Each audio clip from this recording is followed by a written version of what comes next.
साथियों, आज हम बात करेंगे प्राचीन इतिहास के प्रमुख स्रोत बौद्ध धार्मिक साहित्य की।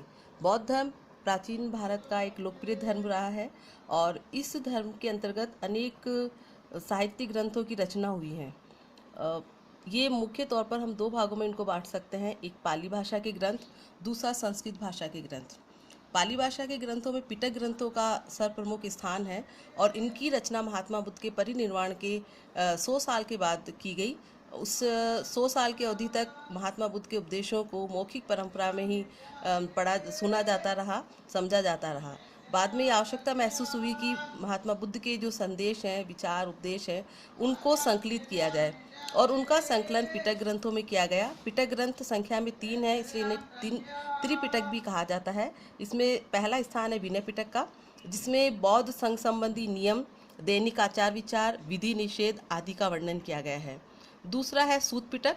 सूत पिटक में महात्मा बुद्ध के सिद्धांत, उपदेश, आख्यान, उदाहरण और कथानकों का वर्णन है। तीसरा पिटक है अभिधम पिटक। इसमें बौद्ध धर्म के दार्शनिक सिद्धांतों का संकलन किया गया है। महात्मा बुद्ध के समय के भारत के बारे में इससे हमें उपयोगी सूचनाएं प्राप्त होती हैं। बौद्ध धर्म से संबंधित एक अन्य महत्वपूर्ण ग्रंथ है जातक ग्रंथ। जातक ग्रंथ महात्मा बुद्ध के पूर्व जन्मों की काल्पनिक कथाएं हैं, जिसमें उस समय की सामाजिक, धार्मिक, राजनीतिक, आर्थिक स्थिति पर पर्याप्त प्रकाश पड़ता है। पाली भाषा का ही अन्य प्रमुख बौद्ध ग्रंथ है मिलिंद पन्हो। मिलिंद पन्हो इंडो यूनानी शासक मिनांडर और बौद्ध भिक्षु नागसेन की बीच की वार्ता का वर्णन इसमें किया गया है, जिसमें मिनांडर के द्वारा नागसेन से बौद्ध धर्म से संबंधित जो सवाल किए गए उसका जवाब नागसेन ने दिया है। उसका विवरण इस ग्रंथ में हमें मिलता है। इसके बाद पाली भाषा के अन्य ग्रंथ है दीपवंश और महावंश। ये दोनों ग्रंथ में लंका यानी श्रीलंका का इतिहास समाहित है। दीपवंश की रचना संभवतः 4वीं सदी में हुई और महावंश की रचना महानाम द्वारा 5वीं सदी में की गई। इस दोनों ग्रंथों से हमें मौर्य काल के विभिन्न पहलों पर प्रकाश डालते हैं ये, और साथ ही श्रीलंका के प्राचीन इतिहास का क्रमबद्ध वर्णन हमें इससे मिलता है। अशोक तथा उसके उत्तराधिकारियों की जानकारी भी हमें दीपवंश और महावंश से मिलती है। इसके बाद हम बात करेंगे संस्कृत भाषा की बौद्ध धार्मिक ग्रंथों की। इसमें सर्वप्रथम स्थान है महावस्तु का। ये बौद्ध धर्म के हीनयान संप्रदाय से संबंधित है। दूसरा ग्रंथ है ललित विस्तार।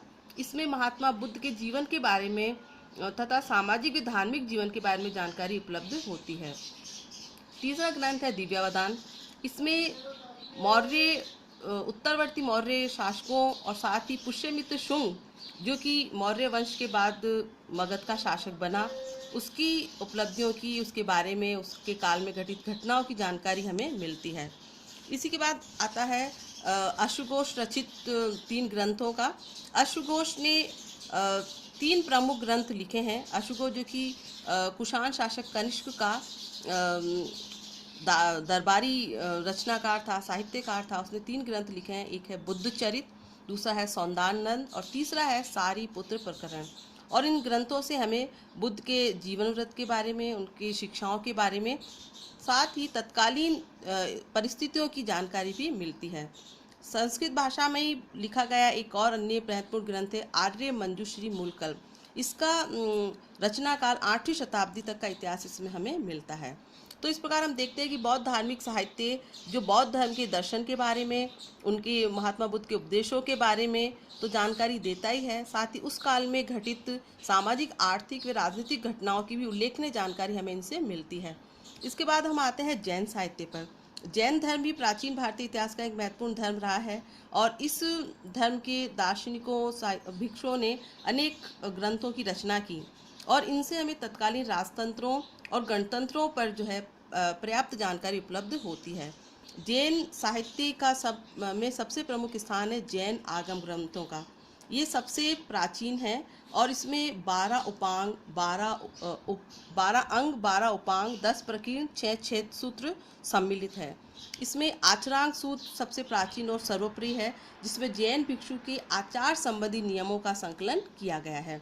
इसके बाद भगवती सूत्र भी महत्वपूर्ण है, जिसमें महावीर स्वामी के जीवन व्रत और उनकी क्रियाकलाप और उनके उपदेशों का संकलन किया गया है। और साथ ही इसमें 6ठी शताब्दी ईसा पूर्व के उत्तर भारत के जो महाजनपद थे उनका भी उल्लेख हमें मिलता है। जैन धर्म का एक अन्य महत्वपूर्ण ग्रंथ है परिशिष्ट पर्व, जो कि हेमचंद के द्वारा रचित किया गया था। इसके अलावा भद्रबाहु चरित्र भी उल्लेखनीय स्थान साहित्य में रखता है और इसमें हमें भद्रबाहु के साथ चंद्रगुप्त मौर्य के जीवन की घटनाओं की जानकारी मिलती है। संस्कृत में भी जैन विद्वानों एवं मुनियों ने टीकाएँ और व्याख्याएँ लिखी हैं और इसी में एक महापुराण नामक जैन ग्रंथ भी काफ़ी उल्लेखनीय है, जो जिसे जैन विश्वकोश भी कहा जाता है। तो इस प्रकार हम देखते हैं कि जैन साहित्य और बौद्ध साहित्य भारतीय प्राचीन इतिहास के स्रोत के रूप में महत्वपूर्ण सूचनाएं हमें उपलब्ध करवाते हैं और हमारे लिए काफ़ी महत्वपूर्ण ये साहित्यिक दृष्टिकोण से भी रहते हैं। इनसे विभिन्न भाषाओं के ऊपर प्रकाश पड़ता है, भाषाओं के विकास के इतिहास की भी हमें इससे जानकारी मिलती है। धन्यवाद।